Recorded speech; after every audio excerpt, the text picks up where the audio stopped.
Hello guys, कैसे हो आप लोग।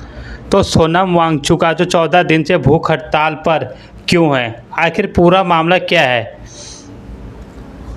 14 दिन बिना खाना खाए एक व्यक्ति दिल्ली के जंतर मंतर पर बैठा है, लेकिन सवाल ये है आखिर क्यों। क्या यह सिर्फ एक प्रदर्शन है या लाखों छात्रों के भविष्य से जुड़ा मामला। आखिर ऐसी कौन सी मांग है जिसके लिए सोनम वांगचुक ने अपनी सेहत तक दांव पे लगा दी। कुछ लोग उनके समर्थन में हैं तो कुछ उनकी मांगों पर सवाल उठा रहे हैं।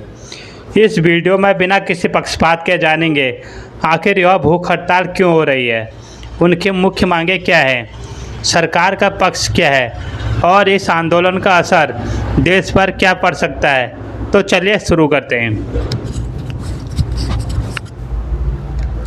कौन है सोनम वांगचुक। सबसे पहले समझते हैं कि सोनम वांगचुक कौन है।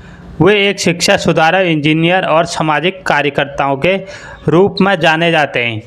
वे लंबे समय से शिक्षा और सामाजिक मुद्दों पर अपनी राय रखते रहे हैं। इसलिए जब उन्होंने भूख हड़ताल शुरू की तो इसने देश भर का ध्यान खींचा। आखिर भूख हड़ताल क्यों शुरू की। रिपोर्ट्स के अनुसार उन्होंने शिक्षा व्यवस्था में पारदर्शिता और जवाबदेही की मांग को लेकर यह आंदोलन शुरू किया। उनका कहना है कि प्रतियोगी परीक्षाओं में कठिन अनियमितताओं और पेपर लीक जैसे मामलों से छात्रों का भरोसा कमज़ोर हुआ है। उनकी मुख्य मांगें क्या हैं। उनकी मुख्य मांगों में शामिल है परीक्षा प्रणाली में सुधार, कथित पेपर लीक मामलों का निष्पक्ष जांच, दोषियों पर सख्त कार्रवाई और शिक्षा व्यवस्था में जवाबदेही तय करना। शिक्षा मंत्री से नैतिक जिम्मेदारी लेने की मांग, यह उनकी मांग है। सरकार का पक्ष। सरकार की ओर से कहा गया है कि परीक्षा प्रणाली को मजबूत बनाने और अनियमितताओं पर कार्रवाई के लिए कदम उठाए गए हैं। कई मामलों में जांच एजेंसियां काम कर रही हैं। सरकार का कहना है कि दोषियों को बख्शा नहीं जाएगा। अब आंदोलन का असर क्या होगा। जैसे जैसे भूख हड़ताल लंबी होती गई, कई छात्र, सामाजिक कार्यकर्ता और अलग अलग संगठनों ने इस मुद्दे पर अपनी प्रतिक्रिया दी।